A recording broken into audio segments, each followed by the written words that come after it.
భలే ధర్మ సందేహం వచ్చిందండి. తపస్సు, ధ్యానం అనేవి మనం చేయలేములే అనుకునేవారు ఈ విషయం వింటే కనీసం 10 నుండి 15 నిమిషాలైనా ధ్యానం చేయాలనిపిస్తుంది. ఏమిటండి అంత మంచి విషయం అంటారా?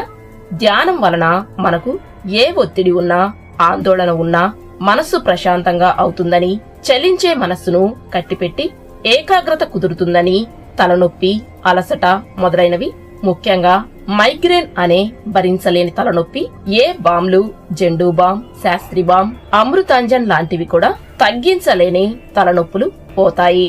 మనం చేసే పని మీద ధ్యాస పెరుగుతుందని, నిద్ర పట్టని వారికి నిద్ర సులభంగా వస్తుందని, మన కండరాలు, మనస్సు రిలాక్స్ అయి శారీరక, మానసిక ఆరోగ్యం కుదుటపడి వ్యసనాల బారి నుండి దూరంగా ఉంటూ ప్రశాంత జీవనానికి దివ్య ఔషధం ధ్యానం.